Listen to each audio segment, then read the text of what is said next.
We used John Pullum for our national sales meeting.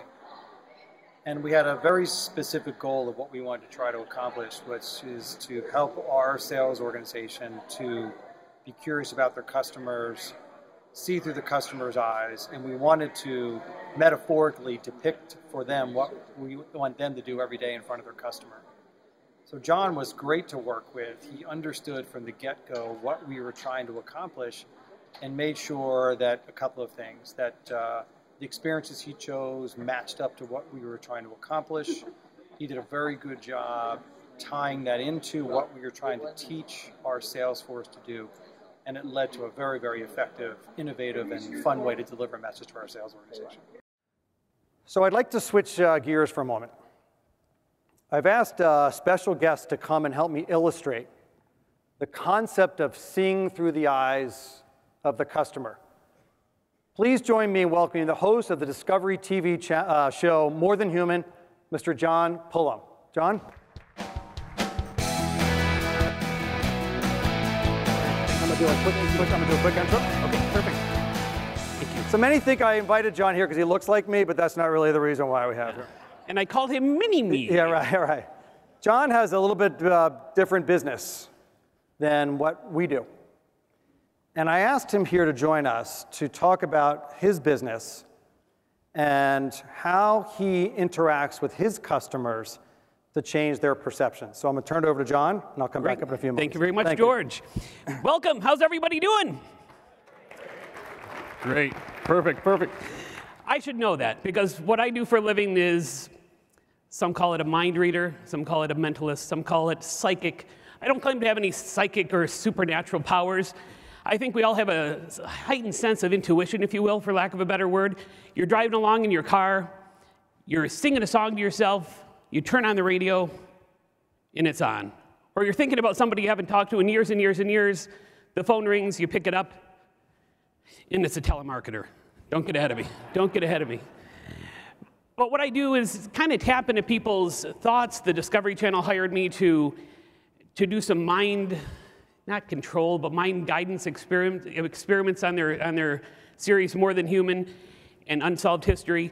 I'd like to challenge you guys today to think a little different, and hopefully you'll enjoy it. Do me a favor, put your hands out like that for me. Kind of like a zombie. Those that watch AMC are going, no, it's something like that. Put your hands out like that. Put your thumbs down.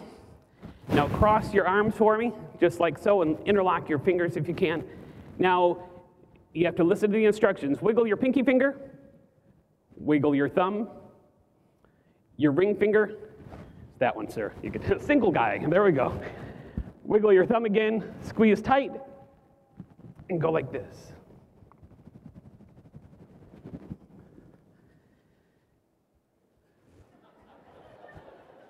Okay, let me explain. People are going, ow! George could sell you some medicine for that, but that's all right. What I did was actually try to influence you with my words, with my actions, but I left a couple of steps out. And by leaving a couple of steps out, even with your customer, you might know what's going on, like I know what was going on and the solution I wanted to happen. But if you don't convey that to your customers, through some of your suggestions, through some of the questions that you ask, they won't know what's going on, and they'll be all tied up in their decision-making process. We'll take it a little bit further, but this time, I'm going to tell you what's going to happen. I won't lead you down the wrong path, and it will happen. Look in the center of this wheel. I'll step back here so everybody can see. And look right in the center. If you look away, it won't happen. If you look away, it won't happen. But if you do me a favor, just look in the center of that wheel, and kind of let your eyes relax a little bit. Let your eyes relax. It might feel like you're going into the tunnel or out of the tunnel. Whichever way, you just kind of puts a different change in your perception on what's going on. Sometimes we look at things in life, in our business dealings, and it might seem like a really hard situation or easy situation, and when you really get to it, it's different than how you visualized it. I'm going to count downwards from 10 down to 1. As I start counting downwards, I want you to go back in time to when you were a little child. Now, as an adult, getting that sale, getting that contract, getting the leads are our main concern in our business world. But as a little kid, let's say going to a carnival, you'd want to get that balloon. And your parents would say, if you do well, I'll give you that balloon on the way out. Or you'd buy that big helium balloon at the carnival or the fair or the store or the restaurant. And that was kind of our reward. Go back in time and think about that helium balloon blowing up. And I want all your focus, all your energy thinking about that balloon. As I count downwards, 10, 9, 8, 7, 6, 5, 4, 3, 2, 1. If you only focus on that balloon, as the balloon's your problem, everything you see will look like that big giant balloon blowing up. Now look at my face.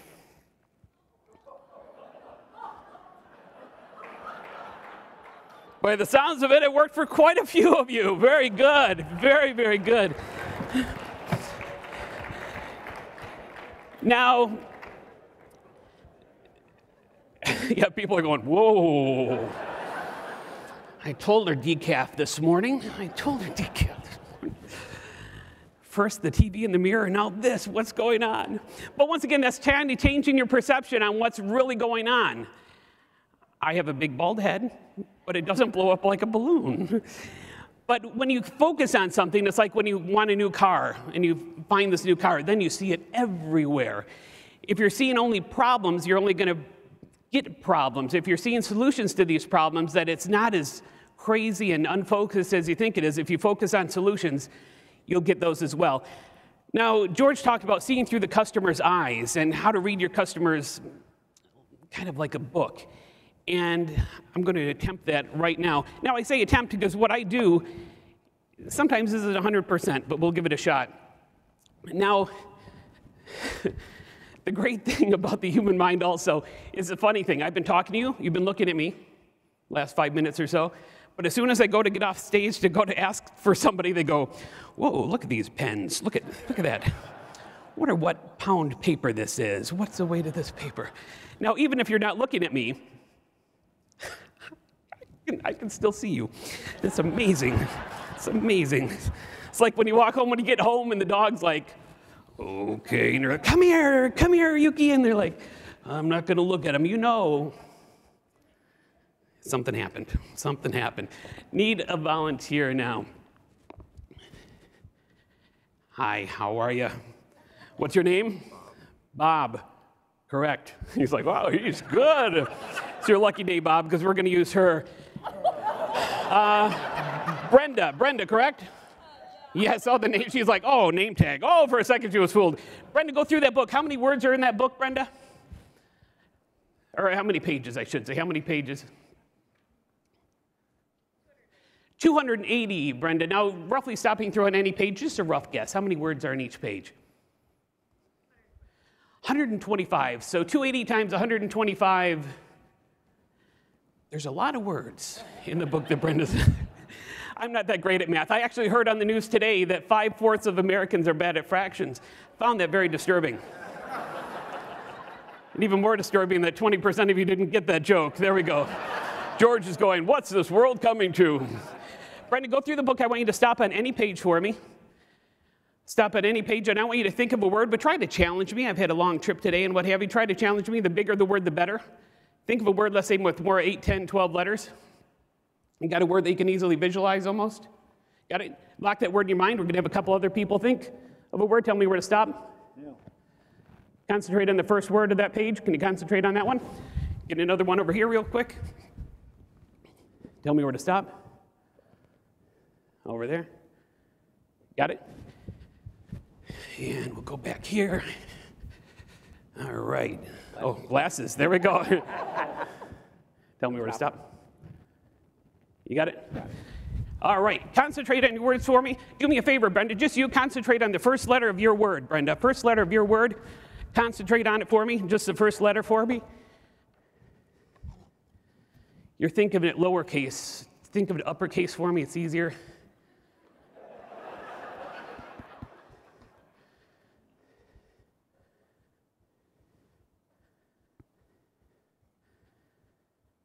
Show you so I can't change my mind. First time in a big loud voice, just the first letter of your word.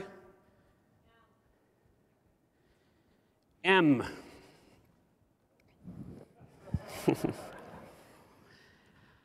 I didn't get M. When I wrote it down, I got the letter R. It was coming from this, maybe this direction. Was your first letter R, sir? Concentrate on your second letter for me.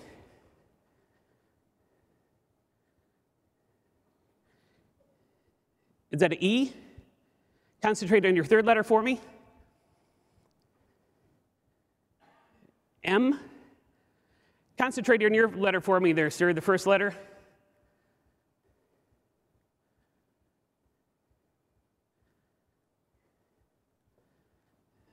Not getting that one for some reason. Not getting it, I'm sorry.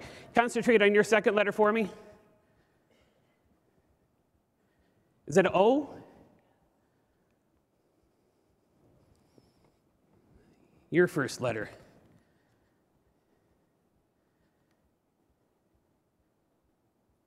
I'm not getting yours either. Concentrate on your whole word for me, sir, almost like we could see it in between us.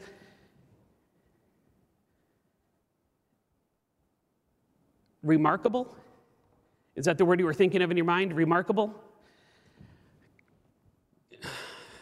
Concentrate on yours for me, sir. Say it like you, not out loud, just in your mind.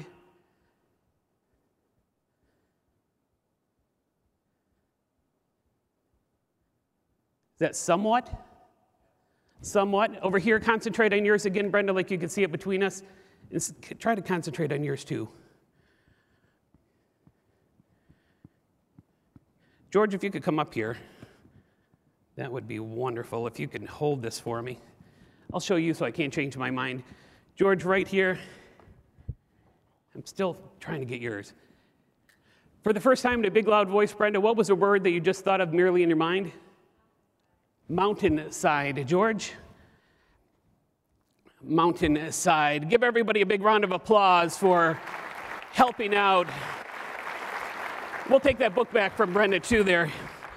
Perfect. Can I stay up here with you? Or you can stay up here with me. So I have a couple of questions for you. Yes, please. Can you tell what I'm asking? No, I'm just kidding. I used a thing called a head blade. So, yeah, there we go. So I think... Nobody has ever tried to sell George Rogaine. Yeah, that was not on the script. Yeah, that was not on the script. That was not on the script. They're perceiving me with a full head of hair right now, so I don't know what you're doing. That's all right.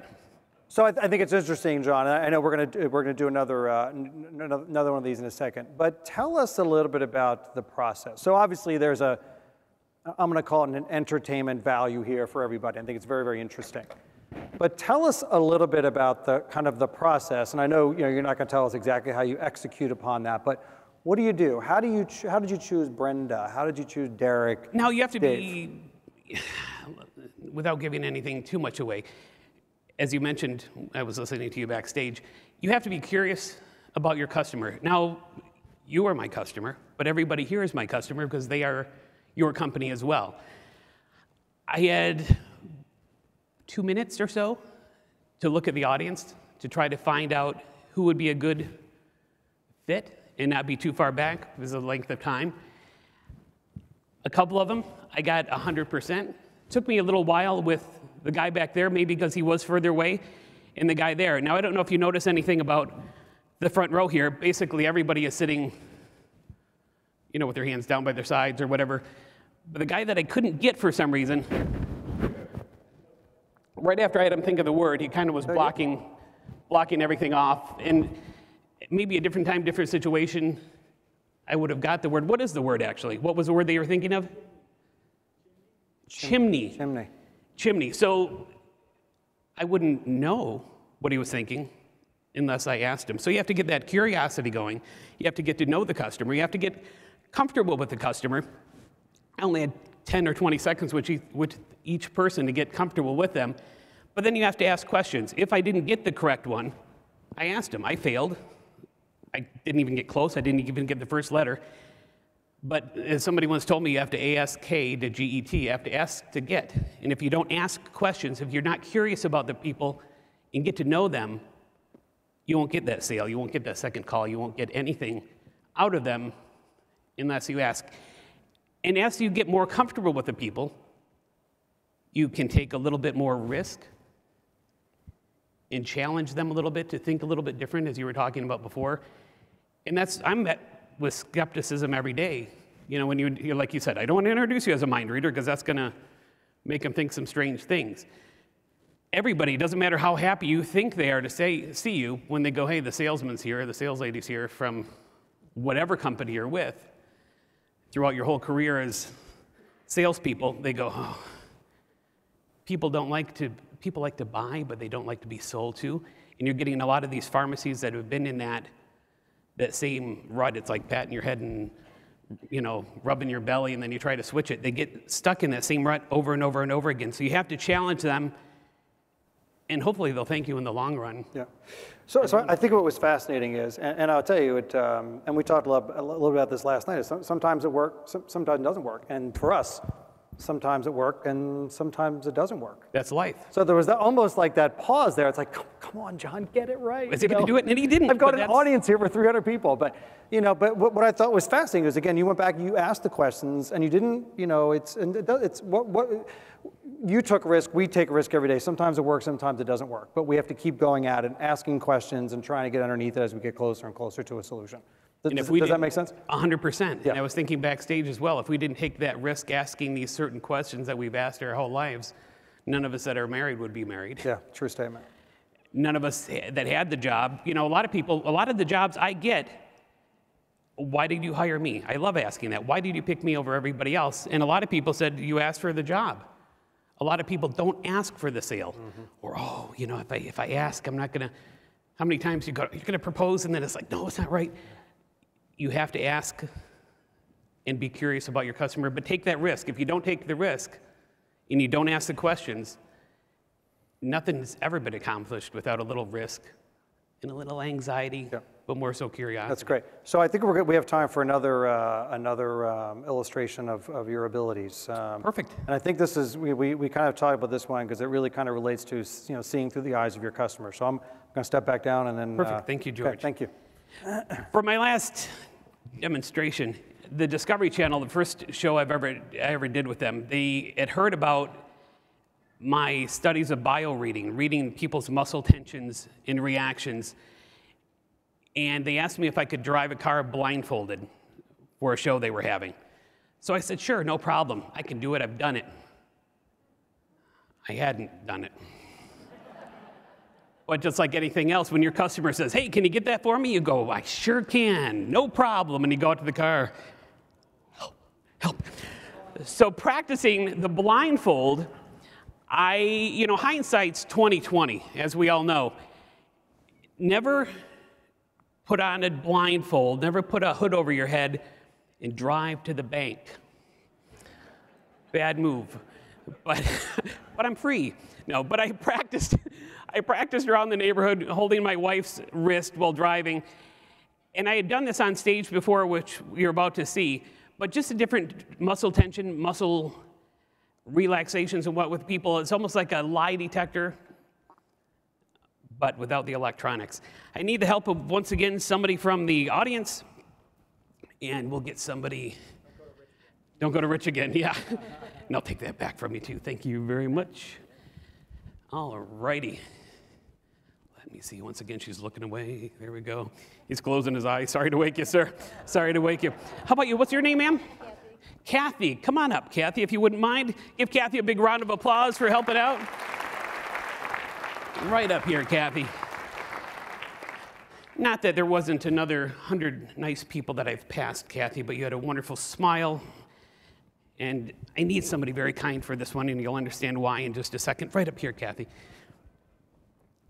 Now, to help me blindfold myself, Kathy, we're going to be using a couple of different things here. First of all, we have two 50-cent pieces. Check them out. Make sure they're okay. There's no holes. You can hold them up to the light. Make sure there's no holes, no two-way mirrors or anything. There's also a solid steel black blindfold. Check that out as well. And last, but certainly not least, duct tape. So I put it on the board, already took it apart. Now, let me see your nails, Kathy. They're a little long, so I'm going to have you be very careful with my eyes. So, Grandpa, 40 years when I have 30, 20 years probably when I have grandkids. Grandpa, how did you lose your eye? There's a nice lady named Kathy. I'll take one of the coins. I'm going to place coin number 1 over tape piece number 1. I'll put it over my eye. Push it in there, Kathy, lightly, gently. There we go. Perfect, without your nails. Thank you so much, you're kind. Great. Now, I kind of look like the Home Depot pirate now. I know it. They're coming out with a new pirate movie next summer, but you can't take your kids to it because it's rated R. R, get it? R. Okay. You'll use it. Here we go. Yeah. Without the duct tape, I hope. Coin number 2, tape number 2. Perfect.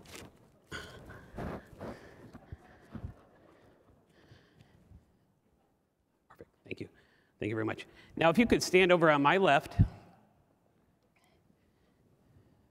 and grab me another piece of tape. I'm far enough away from the edge that I won't fall. You want to do that again? So this shows where they're going, keep going, keep going. Okay. Have any other piece there? Oh, thank you. She's like, okay, I'm blind, Kathy. Here we go. She'll never work for the leader dog company, that's for sure. It's the brown one. Over there. The long-haired one. Here we go. Another piece, please.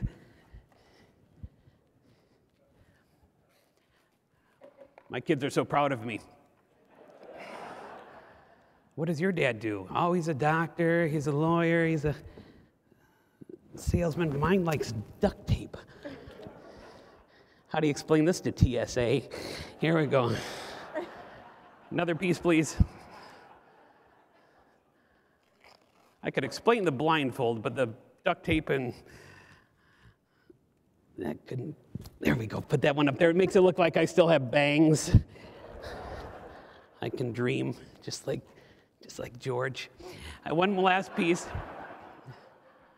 Oh, that reminds me, though. You know, you have to know your customer and see through their eyes. So I'm trying to make it square.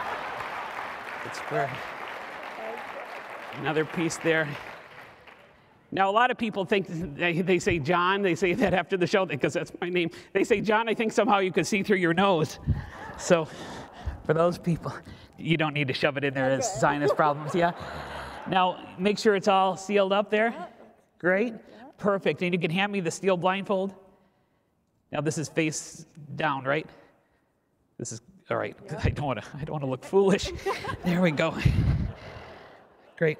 Now, if you wouldn't mind, Kathy, go out in the audience somewhat quickly and grab 3, 4, or 5 objects from people in the audience. When you're back, put it up on the table that you got the duct tape and stuff off of. So once again, 3, 4, or 5 objects from people in the audience. And you could get, somebody could hand her a bill, that would be great too. It doesn't matter what denomination, a bill, but don't get 3, 4, or 5 rings because you don't want to give the wrong ring back to the wrong person. Now, if somebody could just verbally guide me, where's the table at? Keep going. Thanks. Sounded like George. Oh, there we go. Perfect. Thank you. That keeps me centered here a little bit. You got it? Now, on the Discovery Channel, I was able to actually hold onto the person's wrist. So do me a favor, in your left hand, hold the object behind you. With your right hand, give me your right wrist, please. In your left hand, put it behind your back, and then give me your right wrist. Perfect. Stuck. Sorry, honey. No ring today. Here we go.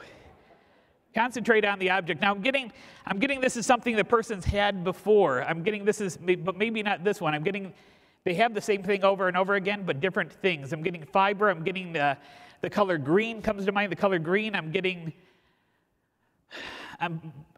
This is might be because I had asked for a bill. This might be the bill. Is this the money that you're holding? Concentrate on the denomination for me. Concentrate on the denomination. I'm getting that's a 10, correct? Is it a 10? Now let me hold it. You could tell that they're not very trustworthy worthy with you or me. There we go. Do me a favor. Is the serial number facing you? Yeah. Hold on to my wrist for me. And with the other hand, touch the first number or letter that's on the serial number. Is that an I? Yes. Go to the next one. It's trying to see through the customer's eyes here. Is that a C? Yes. Next one, is that a 0? Yes. Next one, is that a 2? Yes. Next one, is that a 3? Yes. Next one, is that a 1 by chance? Yes. 1, go to the next one. Is that a 6? Yes. And the next one, is that a 0? Yes. Next one, is that a 7? Yes. Next one, is that a 3? Yes. And last one, oh, that's a number, or that's a letter. That's a B? Yes.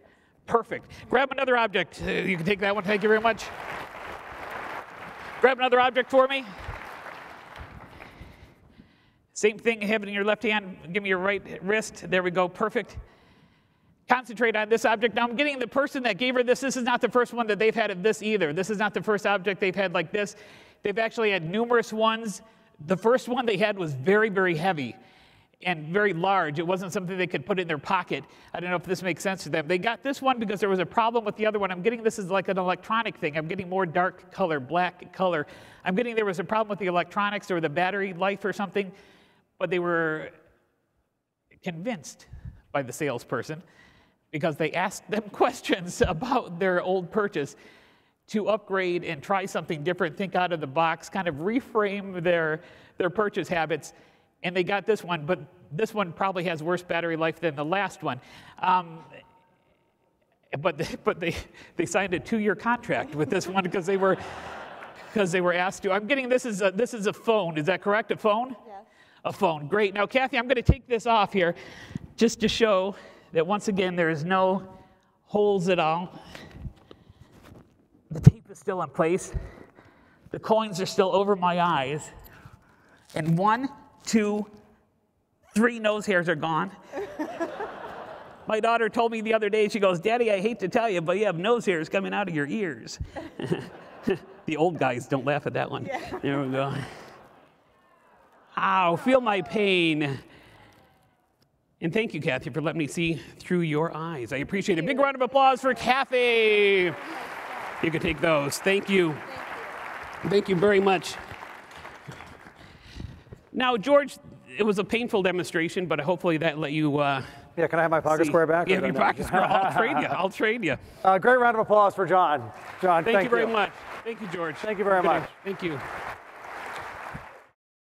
John Pullum was really great to work with. It was made everything about booking him much more pleasurable. Then when he got here, he engaged the audience. He had them interacting with him. I got so many comments on their way out. They thought it was awesome. They thought it was great.